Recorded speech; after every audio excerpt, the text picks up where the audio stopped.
This Liberty Sports Update is brought to you by Beacon Credit Union. Yeah, a little flat Tuesday. Picked up a little bit Wednesday. Today was really good, really pleased. I'm trying to balance in my mind how confident we are, knowing that this is our biggest test to date with the way they're playing currently and the number of athletes they have. It's going to be it's a very difficult challenge, but really liked kind of our team meeting this morning and what was said in there, and our theme this week's been a good one. But we're going to have to really play a really solid 60 minutes to compete with NC State, and I think our kids know that and understand that, and yet are confident in who we are and how we're playing right now. So pleased coming out of Thursday for sure. All right, thank you, Coach. We'll take questions at this time for head coach Hugh by using the raise hand option. First one goes to Damian Sordelette from the Lynchburg News in Advance. Hey, Hugh, just checking on the injury update. I know you and Maurice Harris both said on Monday, Javion Lofton, you wanted to see how he looked this week to see if he could give it a go. And is there anyone else who might be probable doubtful for Saturday's game? Man, I have a hard time remembering those. I think we're good. Javion's questionable still, maybe a week away, but he has practiced. I just think there's others that are probably more healthy in front of him currently, so probably try to rest him again if possible, but he could go if we needed him to. I think everybody else is good that I can recall. What about Braden Mundy and Michael Bollinger? They're both back, ready to go. Let's go to Lane Higgins for the next one. Great. Thanks. I apologize for the Irish music that's in the background of my recording right now. But in any case, I was curious. It seems like the team has really come together in a way that has not happened in previous years at Liberty, but also on many teams that you've coached, and it's been sort of a special season. How much of that do you think came down to some of those, raw conversations you had back in training camp with some of the players about, racial equality in the United States and kind of what they could do to have a bigger impact? I definitely. The part of our program is that we are going to communicate about anything together and openly and honestly and always try to learn from each other, and we do that every single week. And obviously with things that went on back in the summer, I think our team handled it as mature as you can, and our goal was to be an example to others how you handle issues that come your way, whether they be life issues, football issues, whatever it is that you encounter. Certainly we can choose to try to have great dialogue and be an example to many of how we would wish everyone would handle all the different issues that we face in life, including the racial inequalities and injustices, and really proud of our kids and how they've handled that. And just a quick follow-up on that, do you think that there was any moment when you could tell that this team was particularly close or kind of all in on a certain goal at any point during the season, or maybe during training camp or perhaps after? I kind of felt like after the Western Kentucky game that because there were so many unknowns, going into that, not having spring ball, not having summer workouts, not having a traditional fall camp. You just have a lot of question marks in your mind of who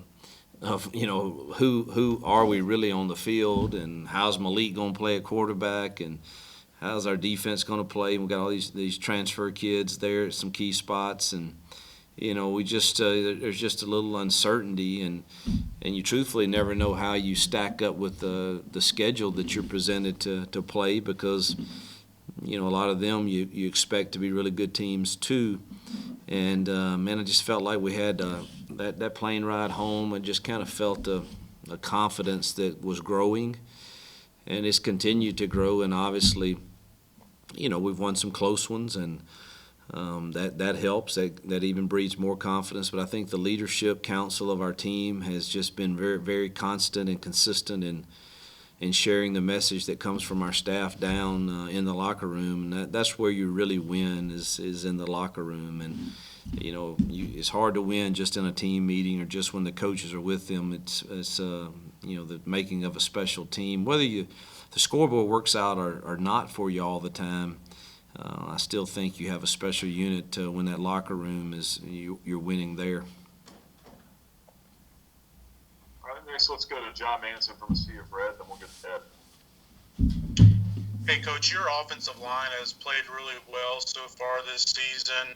Are you at all surprised at the progress they've made in such a short amount of time, especially when you look at the two previous matchups against ACC opponents and how they were able to kind of control the line of scrimmage on that side of the ball?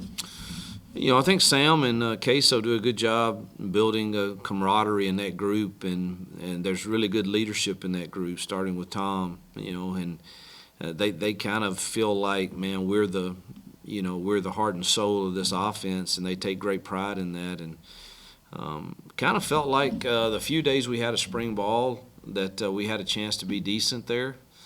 And I think they've continued to improve. They'll have a great test this week. It's different, this going back in time a little bit, playing this defense with that, the Joe Lee Dunn 3-3 stack. Backers are everywhere, and so they'll have their greatest challenge. But I'm pleasantly surprised, but kind of had a feeling that we would be okay at offensive line. Let's go to Ed Lane from the Fast Lane on CBS Sports Radio. Hey, Hugh, building on what John just asked you about the play of your offensive line, you've had a chance now to study the NC State defensive front, and we know that there are some talented pieces at tackle end to end. Give us your assessment of how that unit stacks up to what you guys have faced up to this point during the year and how you go about addressing that. Yeah, I think they're the best that we've faced at linebacker and defensive front as a unit. There may be a better rush guy here, better players, but these guys are so physical and strong, and obviously they're running a different type defense than you play against normally. It's kind of kept me up at night a little bit this week, trying to make sure we're putting in the right things to try to attack this. But they're so multiple and athletic and talented. They're just physical. This nose guard's he's special. He's pretty dang good, and their linebackers are very physical and can run. So it's our biggest test, and I think our offensive line knows that. Coach, I spent a lot of time just kind of diving into some trends last night, looking at this, and one thing that really stood out, I think, is just whoever wins the rushing battle seems to have the advantage here. I mean, your team is 12-0, and you're tender when you outrush the opponent, and then you look at NC State, and they've only outrushed their opponents, I think, 3 times this year, and usually it doesn't go well for them. Long story short, is running the ball probably the key here. Whoever can do that better on Saturday night. Well, it's a big key for us. We're pretty good when we're balanced and when we're getting ourselves in third and manageable. And I really don't ever feel comfortable in a game calling it if we're not able to figure out a way to run the ball somewhat to keep teams balanced, where we can, be our RPO team or be able to get 2 yards when we need it. So for certain, for us, rushing the football is always a priority. Let's go to Damien. Take a couple more. Hugh, this year in your 3 road games, you're averaging about 300 rushing yards a game. The Virginia Tech game is the only one where you didn't reach the 300-yard mark. Does this team have a chip on its shoulder and specifically the offensive line, to want to establish the ground game on the road and really take that other team out of its rhythm, out of its comfort level, and really win that line of scrimmage?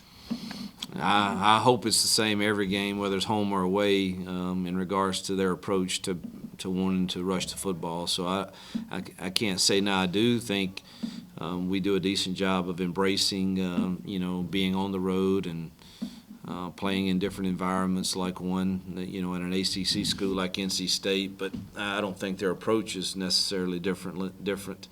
There'll be a lot of things different about this game, and night game, long time around the hotel, all of that's got, I'm trying to come up with the exact right plan to make sure our kids, feel good at 7:30 on Saturday night instead of what we've had as a normal kick this year.